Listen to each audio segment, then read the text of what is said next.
Boa tarde. O tema do vídeo de hoje é licitação, linhas de defesa, recursos e sanções. Esse vídeo é para quem está relativamente avançado no estudo das licitações e do direito administrativo. Se você não está, assista outros vídeos deste canal antes. Então, vamos lá. O que são as linhas de defesa da licitação? São esferas de responsabilidade. Quem está na linha de defesa tem responsabilidade por evitar maracutaia, sobrepreço, superfaturamento, ineficiência em geral da licitação. A primeira linha de defesa é formada pelos servidores e agentes da licitação, além da equipe de governança do órgão. E quem que é a governança? A governança é a alta administração. Então, na primeira linha, a gente vai ter o cara que está trabalhando diretamente com a licitação, seja o agente de contratação ou seja uma comissão, e o pessoal do gabinete. Na segunda linha, temos o pessoal do assessoramento jurídico e a estrutura de controle interno do órgão. Assessoramento jurídico normalmente é a consultoria jurídica, assessoria jurídica do órgão. E prestem muita atenção aqui, na segunda linha está o controle interno do órgão. Na terceira linha, a gente tem a estrutura de controle interno da entidade e os tribunais de contas. Então, vamos lá. Pensando no âmbito federal, a União é uma entidade, o Ministério da Fazenda é um órgão. Então, a estrutura de controle interno do Ministério da Fazenda está na segunda linha de defesa. A estrutura de controle interno da União, a Controladoria Geral da União, está na terceira linha de defesa, junto com o Tribunal de Contas. Vamos exemplificar. O órgão licitante é a Secretaria Estadual de Saúde. A primeira linha de defesa é integrada pelos servidores do gabinete do secretário da Saúde e também pelo pessoal que está conduzindo a licitação, o agente de contratação ou a comissão. A segunda linha consiste na consultoria, departamento ou assessoria jurídica da Secretaria da Saúde e também em eventual controladoria ou corregedoria da Secretaria. A terceira linha consiste na Controladoria Geral ou órgão equivalente do Estado em questão e no Tribunal de Contas do Estado. Limites aos órgãos de fiscalização. Artigo 170. Os órgãos de controle adotarão, na fiscalização dos atos previstos nesta lei, critérios de oportunidade, materialidade, relevância e risco e considerarão as razões apresentadas pelos órgãos e entidades responsáveis e os resultados obtidos com a contratação, observado o disposto no parágrafo 3º do artigo 169 desta lei. A gente vai ver agora o que tem no parágrafo 3º. Os integrantes da linha de defesa observarão o seguinte: 1. Quando constatarem simples impropriedade formal, adotarão medidas para o seu saneamento e para a mitigação de riscos de sua nova ocorrência, preferencialmente com o aperfeiçoamento dos controles preventivos e com a capacitação dos agentes públicos responsáveis de sua competência. O que isso quer dizer? Quer dizer que quando a pessoa que está fiscalizando a licitação observa uma impropriedade formal, o que é isso? É normalmente um problema documental, é uma pequena irregularidade que não afeta a substância da licitação, faltou a inscrição na junta comercial de uma determinada empresa, faltou às vezes uma certidão da junta comercial, uma coisa normalmente burocrática. Nesse caso, ele vai dar uma bronca, ele vai dizer que está errado e vai mandar a galera se inscrever num curso. Só isso. Já o inciso 2 diz que, quando constatarem irregularidade que configure dano à administração, sem prejuízo das medidas previstas no inciso 1, adotarão as previdências necessárias para a apuração das infrações administrativas, observadas a segregação de funções e a necessidade de individualização das condutas, bem como remeterão ao Ministério Público competente cópias dos documentos cabíveis para a apuração dos ilícitos de sua competência. Então, vamos lá. Problema de caráter burocrático, documental, o cara vai lá dar uma bronca no funcionário, e manda ele fazer um curso. Se há um dano à administração, uma situação mais séria, nesse caso, vai haver instauração de processo administrativo e eventual comunicação ao Ministério Público ou à polícia.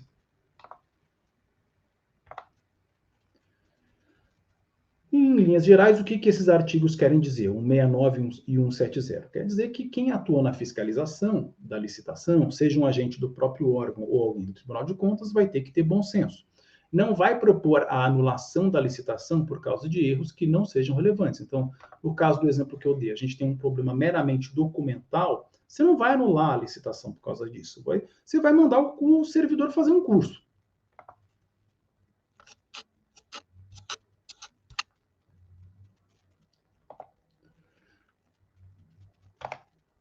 Um dos princípios da licitação é o da eficácia. O órgão fiscalizador não deve se esquecer de que o objetivo da licitação é comprar bem, e as regras são um meio para atingir esse fim. Agora a gente vai falar da suspensão cautelar da licitação. Nos termos do parágrafo 1º do artigo 171 da lei, ao suspender cautelarmente o processo licitatório, o Tribunal de Contas deverá pronunciar-se definitivamente sobre o mérito da irregularidade que tenha dado causa à suspensão no prazo de 25 dias úteis, contado da data do recebimento das informações a que se refere o parágrafo 2º deste artigo, prorrogável por igual período uma única vez. Vamos ver o que diz o parágrafo 2º. Ao ser intimado da ordem de suspensão do processo licitatório, o órgão ou entidade deverá, no prazo de 10 dias úteis, admitida a prorrogação, informar as medidas adotadas para o cumprimento da decisão, prestar todas as informações cabíveis, proceder à apuração de responsabilidade, se for o caso. Qual é a ideia aqui, portanto? Se o Tribunal de Contas vê que alguma coisa está errado, ele faz uma comunicação ao órgão, o órgão, dentro de 10 dias, toma alguma providência, por exemplo, manda instaurar um processo administrativo para investigar o que deu errado, corrige algum problema documental da licitação, e a partir da resposta do órgão, o Tribunal de Contas vai se manifestar em 25 dias. Qual é a ideia aqui? A ideia é que a licitação não fique suspensa muito tempo. Por quê? Porque, de novo, a gente tem o princípio da eficácia. O objetivo é comprar bem. As regras da licitação são um meio para que a administração pública atinja o seu objetivo de adquirir produtos, serviços e obras de boa qualidade por preços razoáveis. As regras não são um fim em si mesmo. Portanto, não faria sentido o Tribunal de Contas suspender a licitação e deixar um ano parado para ficar discutindo uma questão processual. Por isso tem esse prazo. Agora, uma questão para que o aluno aponte a assertiva correta sobre o controle nas licitações. Vamos à leitura das alternativas. A primeira linha de defesa nas licitações é composta pelos órgãos de controle externo. Está errado. O controle externo está na terceira linha. B. Diante da constatação de impropriedade formal, o órgão de controle deve recomendar a instauração de processo administrativo. Está errado. O que eu falei? Impropriedade formal, irregularidade burocrática, você simplesmente dá uma bronca no servidor e manda ele se inscrever em um curso. C. A segunda linha de defesa da licitação é formada pelas unidades de assessoramento jurídico e de controle interno do órgão público. Correto. D. Ao suspender cautelarmente a licitação, o Tribunal de Contas deverá pronunciar-se no prazo de 10 dias. Não, são 25 dias. Portanto, resposta correta C. Impugnações e recursos. Nos termos do artigo 164 da Lei 14.133, qualquer pessoa é parte legítima para impugnar edital de licitação por irregularidade na aplicação desta lei ou para solicitar esclarecimento sobre os seus termos, devendo protocolar o pedido até 3 dias úteis antes da data de abertura do certame. O que é a abertura do certame? É o dia em que os candidatos apresentam as propostas. A impugnação ao edital ocorre, por exemplo, quando um candidato alega que determinada exigência documental é desnecessária e está prejudicando a livre concorrência. Vou dar aqui um exemplo. Imagine que uma grande empresa contribuiu para a campanha de determinado prefeito e, em troca, ela quer ganhar as licitações. Então, o que o prefeito manda fazer? ele manda as licitações exigirem um certificado bizarro lá da Suíça que só aquela empresa tem. As outras empresas não vão conseguir se inscrever na licitação, vai dar inexigibilidade, porque só aquela empresa tem aquele certificado. Isso, evidentemente, traz prejuízo à livre concorrência. O órgão público tem que demonstrar que aquele certificado realmente é necessário para o cumprimento das obrigações. Por quê? Porque a Constituição Federal, no inciso 21 do artigo 37, diz que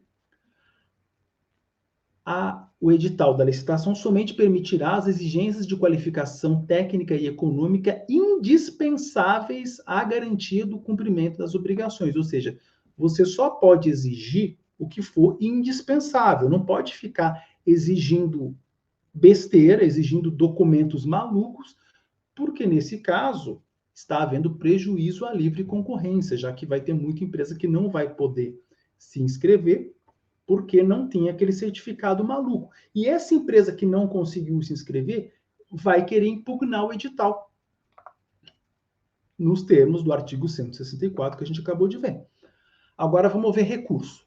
Dos atos da administração decorrentes da aplicação desta lei cabem recurso no prazo de 3 dias úteis, contado da data de intimação ou de lavratura da ata, em face de ato que defira ou indefira pré-qualificação ou inscrição em registro cadastral, julgamento das propostas, ato de habilitação ou inabilitação de licitante, anulação ou revogação da licitação, extinção do contrato.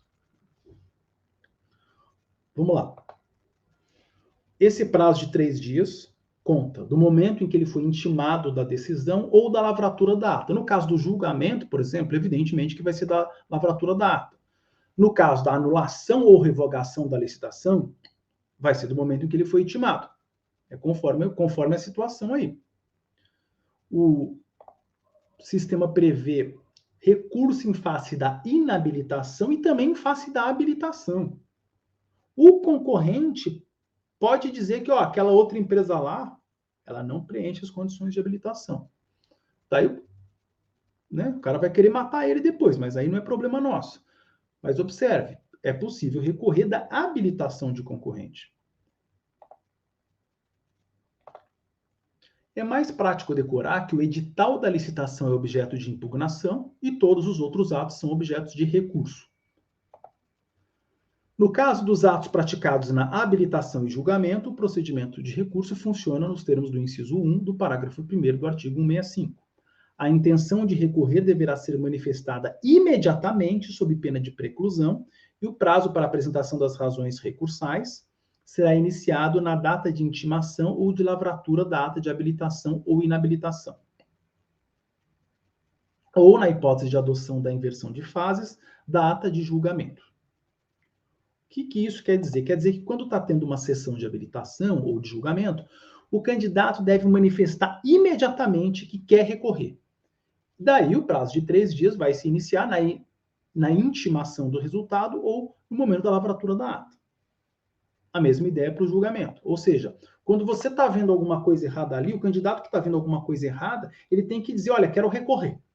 Ele tem que manifestar imediatamente a intenção de recorrer. No sistema eletrônico, óbvio que isso está sendo implementado progressivamente. A ideia é que tenha um sistema e que ali haja um dispositivo para que a pessoa manifeste a intenção de recorrer. E o prazo não vai contar imediatamente do momento em que o cara clicou ali no botão. Não, o prazo de 3 dias vai contar a partir da lavratura da ata ou da intimação, dependendo do caso. O recurso é dirigido à mesma autoridade que praticou o ato e esta autoridade vai ter um prazo de 3 dias úteis para reconsiderar a decisão, ou seja, um juízo de retratação. Caso não reconsidere, o recurso será encaminhado à autoridade superior, que vai ter que decidir em 10 dias úteis a partir do recebimento dos atos físicos ou digitais. Ou seja, você recorre e primeiro a própria autoridade recorrida vai dar uma olhada. Se ela não exercer o juízo de retratação, ela manda para o superior. Contrarrazões. Quando um candidato recorre, os outros candidatos podem apresentar contrarrazões ao recurso dele. E o prazo para a apresentação de contrarrazões será o mesmo do recurso e terá início na data de intimação pessoal ou de divulgação da interposição do recurso.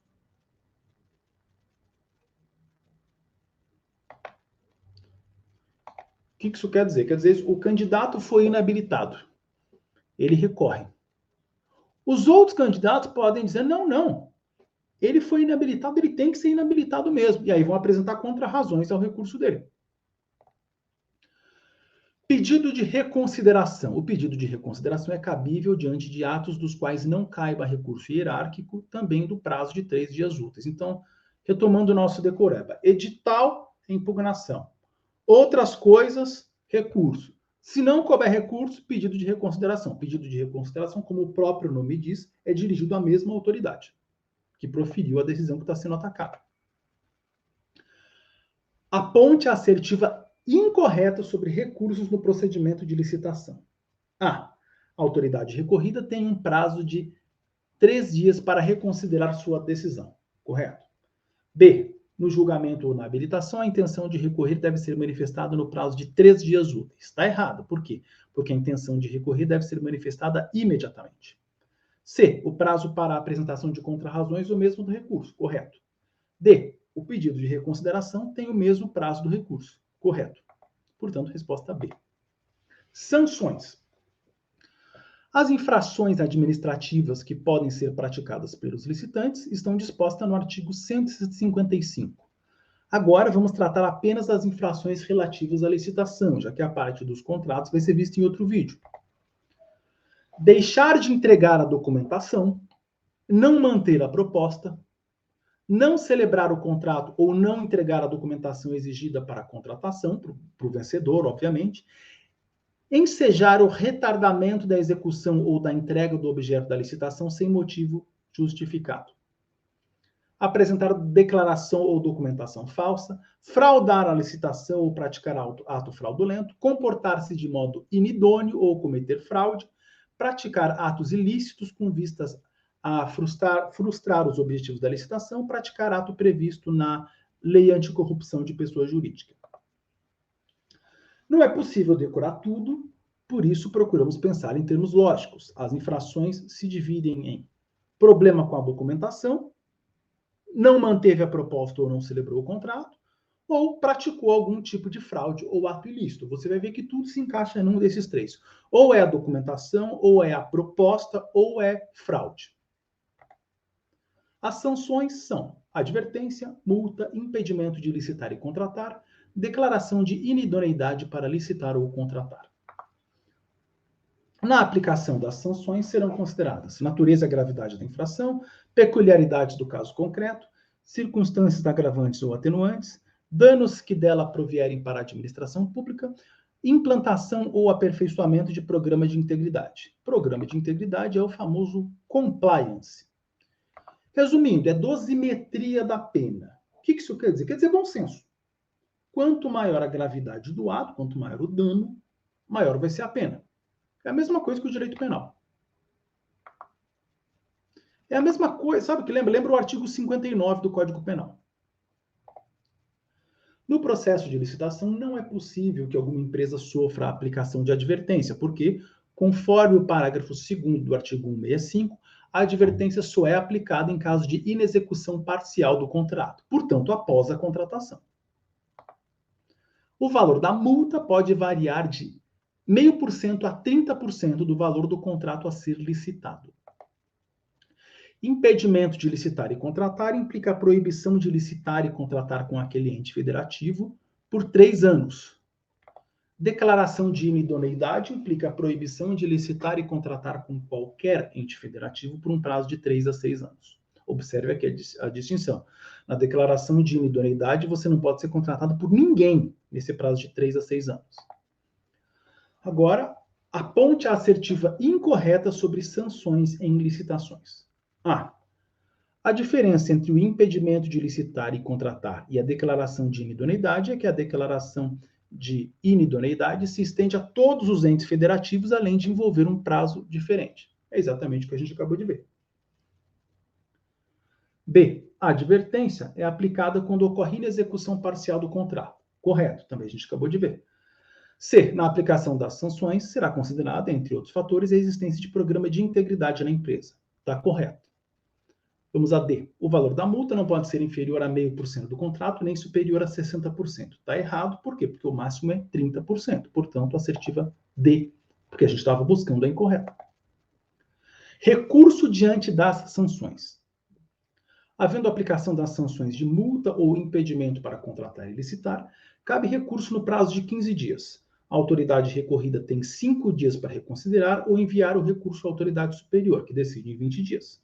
Da penalidade de declaração de inidoneidade, cabe apenas pedido de reconsideração à mesma autoridade. No prazo de 15 dias, tendo a autoridade 20 dias para decidir. Por que na reconsideração não fala em prazo para reconsiderar? Porque na reconsideração, como o próprio nome diz, a única coisa que pode acontecer é que a autoridade mude de ideia. Na reconsideração, ela não manda para o superior. Reconsideração, pedido de reconsideração no processo administrativo o cara vai mudar de ideia ou não. É o mesmo que decidiu. Ele vai mudar de ideia ou não. Se não mudar de ideia, continua valendo. Ele não vai mandar para o superior. Os recursos e os pedidos de reconsideração terão efeito suspensivo até a decisão final. Ou seja, o recurso impede a celebração do contrato, o andamento de tudo. Aponte a assertiva correta sobre sanções e recursos em licitações. A. Da penalidade de declaração de inidoneidade. De declaração de inidoneidade, cabe recurso. O que a gente acabou de falar aqui? Não. Da penalidade de declaração de inidoneidade, cabe apenas pedido de reconsideração à mesma autoridade. Eu estou falando aqui recurso administrativo, né? Óbvio que a pessoa, diante da declaração de inidoneidade, vai poder entrar com ação judicial, em razão do disposto na Constituição Federal, o princípio da inafastabilidade da tutela jurisdicional. B.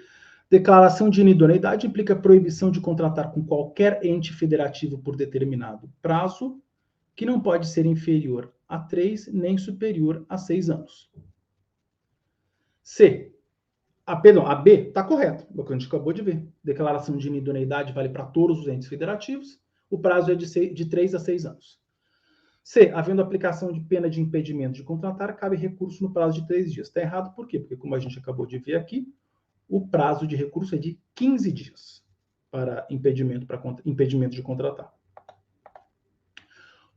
Por que a D está errada? Os recursos e o pedido de reconsideração têm apenas o efeito devolutivo. Está errado porque, como a gente viu aqui, recursos e pedido de reconsideração têm efeito suspensivo, ou seja, não vai acontecer nada até que o recurso seja decidido. Portanto, a resposta B.